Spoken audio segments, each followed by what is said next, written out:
Hey there, subscribe to my channel, and also press this bell icon so you never miss any new updates, cause whenever we upload new video you will get a notification on your phone.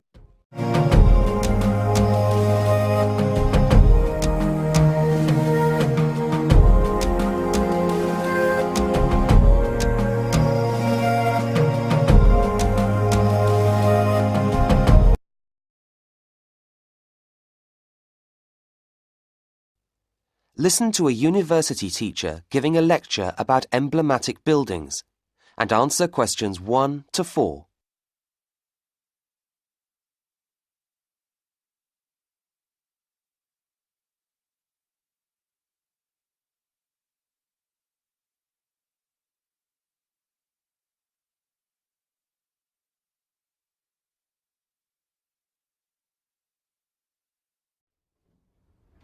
Right. Today we're going to consider emblematic buildings. That is, buildings which are closely associated with the city where they're situated, and which almost represent the city to the outside world. You know, if you think of Athens, you think of the Acropolis and the Parthenon. Or for Sydney, you think of its opera house. Recently, a lot of other cities around the world have been following the example of Sydney and putting up emblematic buildings. Bilbao, for example, in northern Spain, opened its own Guggenheim Museum in 1999. This houses an important collection of modern art and attracts 1 million visitors to the city every year. In other cities, modern additions to existing buildings have proved a tremendous attraction, as is the case of the glass pyramid in front of the Louvre in Paris, a museum which gets about 5 million visits a year. This is only surpassed by Paris's other emblematic building, the Eiffel Tower, with 6 million. Projects of this type can make a big difference to a city. Let's take the example of Valencia, a city in eastern Spain. Relatively few people used to visit Valencia some years ago. In 1992, it received only 75,000 tourists. However, its city authorities embarked on an extremely ambitious project to create a city of arts and sciences. And when it opened in 2001, its futuristic science museum received no less than 4 million visitors in the first year. The effect of these buildings is tremendous. And even cities in relatively poor countries are doing the same thing. Just look at the new library in Alexandria in Egypt as an example.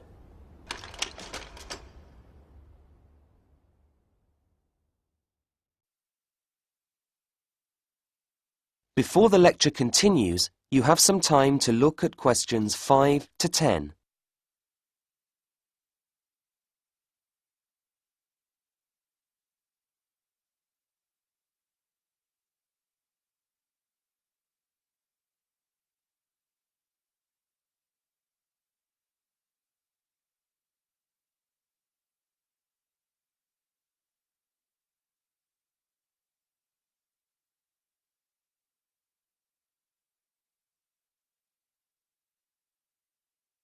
Now listen to the second part of the lecture and answer questions 5 to 10.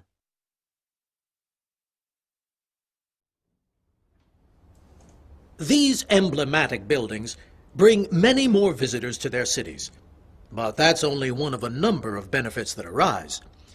In Valencia, the city of arts and sciences breathed new life into a depressed industrial area of the town, and this has now become a prime residential zone, as well as a tourist attraction. The effort and vision which goes into completing a project like this also has the effect of enhancing the city's image. Previously, if people thought about Valencia at all, it was seen as a provincial backwater, whereas now it sticks in people's minds. Valencia's progressive and energetic. The City of Arts and Sciences has put Valencia on the international map, and that brings in plenty of new investment from outside, as people realize what excellent business opportunities the city offers. Nowadays, the competition among cities to attract attention from tourists, politicians, and business people is fierce. And in Valencia, they realized that it's not sufficient to have just one emblematic building which will serve for a single short visit. For this reason, they've built an entire complex of buildings. Looking at the next slide, which shows a plan of the City of Arts and Sciences, you'll see what I mean. You park your car in a building which, amazingly, has a garden with palm trees and sculpture on its roof. You go down some steps, and in front of you, you're faced with the colossal Science Museum, with its huge white arches.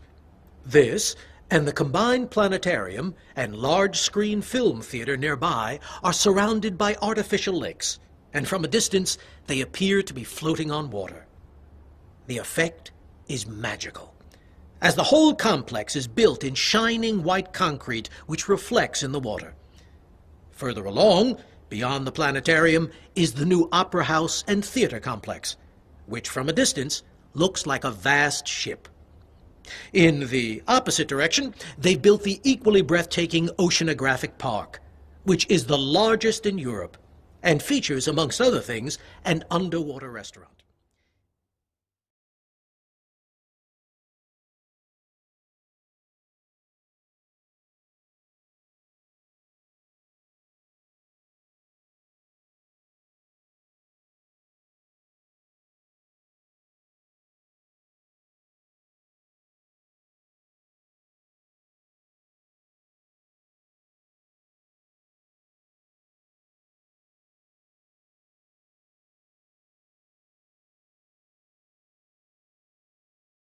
Section 2.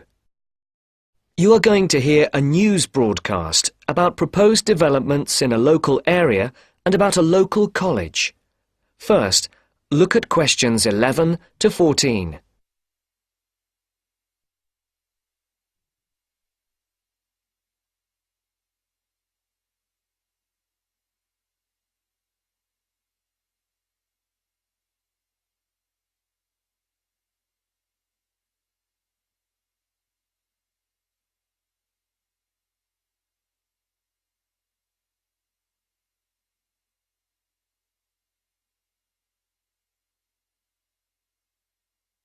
Listen carefully and decide which 4 planned developments are mentioned. And now for our main headlines on Southern local news for today. First of all, the report relating to the proposed motorway and other developments around the village of Tartlesbury was published this morning. And, as has been expected, it has created quite a lot of interest. The new motorway will pass along the north side of the village, crossing the River Team less than half a kilometre from the well-known beauty spot, Streve Ford, to the northeast of the village. The motorway will cut the village off from the ford, where many children play. But that is not the end of it. There are also plans to build 1,000 houses on farmland west of the village. And on top of that, there are proposals to build an industrial estate for new technology companies on the site of the old steelworks on the edge of the village.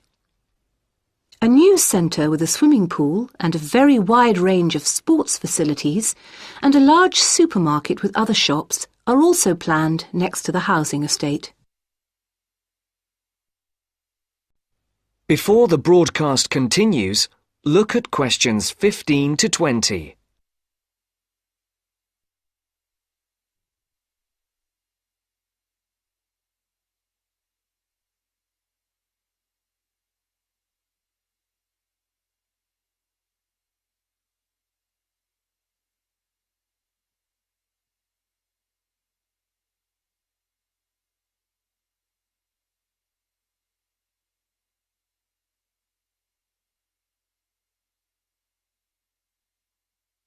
You will now listen to the second part of the talk.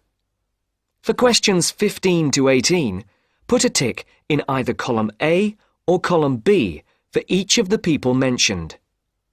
For questions 19 and 20, decide which of the 4 alternatives is the most suitable answer and circle the correct letter. Mr. Jones, a local farmer we spoke to early today, is strongly against the plans. but the local council is pushing for them to be adopted in full. They say that new housing is needed in the area and that it is an opportunity to take advantage of government grants for setting up new technology developments. The Mayor, Mr. Fun, says, "We must make every effort to do our part for the economy of the country and for the local people. This is a golden opportunity to put Tartlesbury on the map." Reactions to Mr. Fun's comments have been quick to come. Surprisingly, when we contacted the spokesman of the local conservation group, he was very much for the planned developments. But not all the local groups support the scheme. And, unlike the Mayor, the local MP, Mrs. Wright, is very much against the planned developments. Mr. Khan, a local shopkeeper, had this to say: "People are absolutely horrified at what is being proposed here. This is just a chance for some people to make money quickly. But I can assure you that if they think that local people are going to be a walkover, they have another think coming." Of course, we welcome the jobs that the new technology park will bring, but we feel that the large increase in housing and the proposed motorway will destroy the character of the area. I think this is a debate that is going to run on for quite some time, and we here on Local News will keep you informed. And now for something quite different. This year's exam results have just come out, and there are a lot of happy faces out there. It would seem that the number of young people going on to university from the local college in Upton, which is not far from Tartlesbury, has increased by 25% this year. All those who have applied to go to university or into teacher training colleges have found places. This is the first time that there has been a 100% success rate at the college. We spoke earlier to the principal of the college, who said she was very proud of all those who had achieved their aims, and she wished them every success in the future. There will be another news bulletin at 11 p.m. And for now, it's back to more music from around the world. That's the end of section 2. You now have half a minute to check your answers.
Now turn to Section 3. Section 3. You will hear a conversation between two students, David and Claire. First, you have some time to look at questions 21 to 24.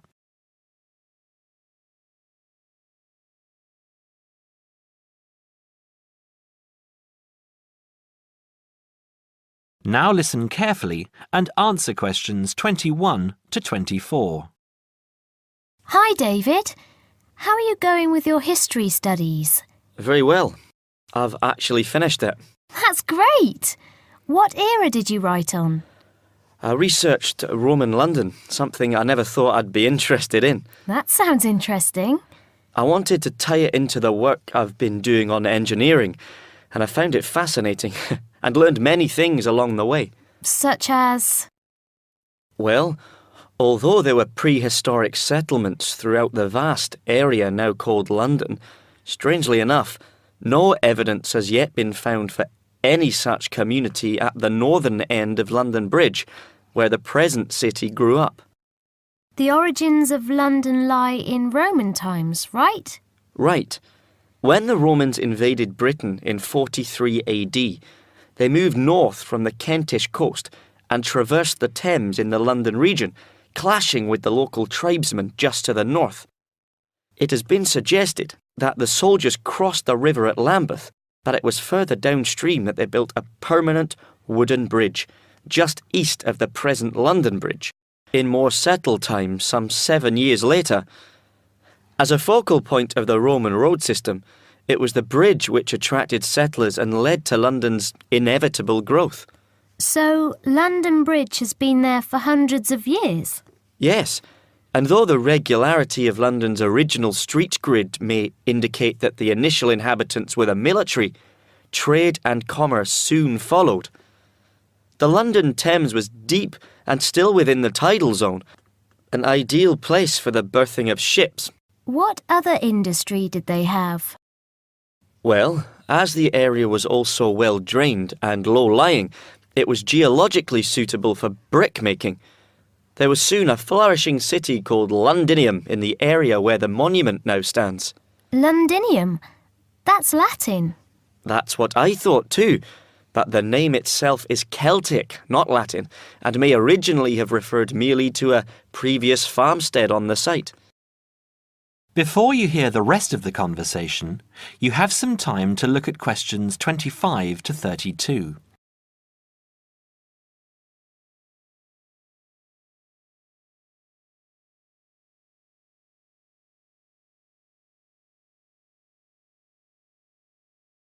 Now listen and answer questions 25 to 32. Wasn't London burned to the ground at some stage? It happened in AD 60 by the forces of Queen Boudica of the Iceni tribe from modern Norfolk, when she led a major revolt against Roman rule. The governor, Suetonius Paulinus, who was busy exterminating the Druids in North Wales, marched his troops south in an attempt to save London, but, seeing the size of Boudica's approaching army, decided he could not mount an adequate defence and evacuated the city instead. Not everyone managed to escape, though, and many were massacred. What about the beautiful old architecture? Did you research that too? I sure did. The major symbol of Roman rule was the temple of the imperial cult.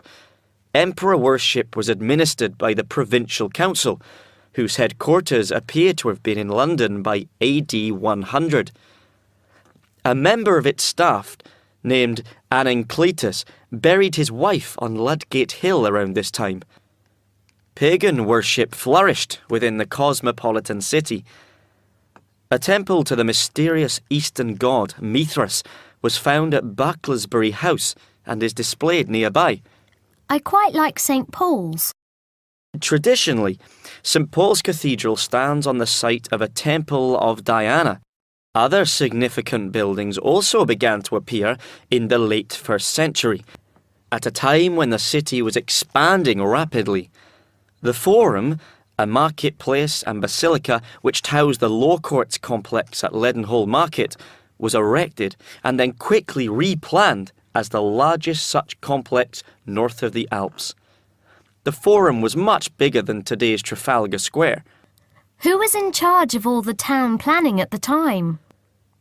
Procurator Agricola.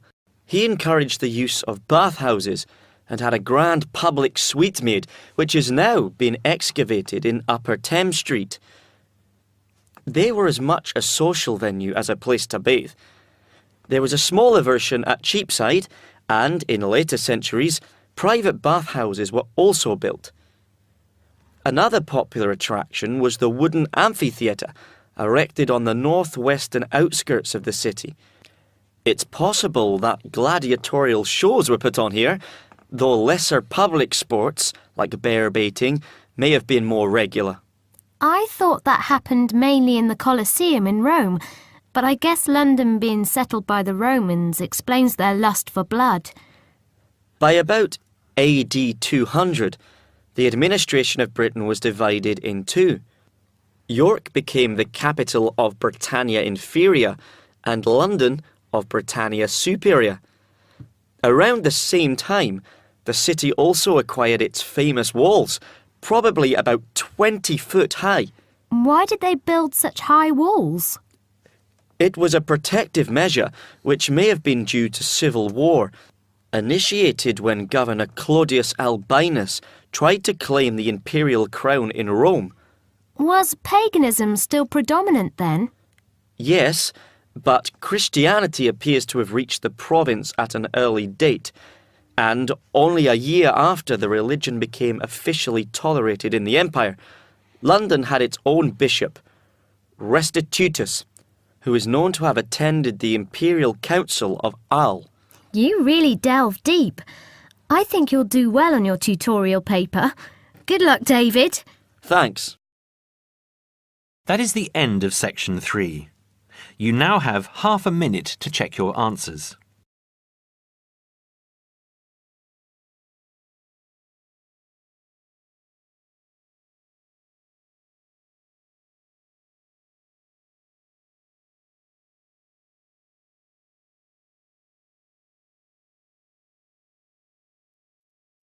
Section 4. You will hear part of a lecture about a place called Cuba Pedy. Listen carefully and answer questions 31 to 36. Good afternoon. Today, we're continuing this series of talks on the development of the Australian outback with a look at Cuba Pedy, the desert town of opal mines and underground living, which lies 860 kilometres north of Adelaide and 690 south of Alice Springs. The inaccessibility, harsh climate and almost total lack of water made it a highly unlikely place for human habitation. But that all started to change in 1915 with the discovery there of opals, the precious stones which seem to change colour according to their surroundings. Settlements were established following the First World War, when soldiers returning from the trenches of France brought with them the techniques of living below ground in dugouts. The Depression of the 1920s and 30s led to many prospectors leaving, but the town boomed again in the late 1940s, when shallow new opal fields were discovered, and immigrants from Europe arrived in large numbers after the Second World War. It must be remembered, though, just how hostile conditions were. Daytime summer temperatures reached well over 50 degrees centigrade, winter nights were bitterly cold, and dense dust storms regularly blanketed the town. To cope with this, more and more people began living in disused mines and purpose-built subterranean houses, where the temperature remains at a comfortable 25 degrees all year round, so that eventually around 70% of the town's inhabitants had made their homes beneath the surface. This led to the construction of hotels and even churches below ground, as well as an entire underground shopping centre, the only one in the world.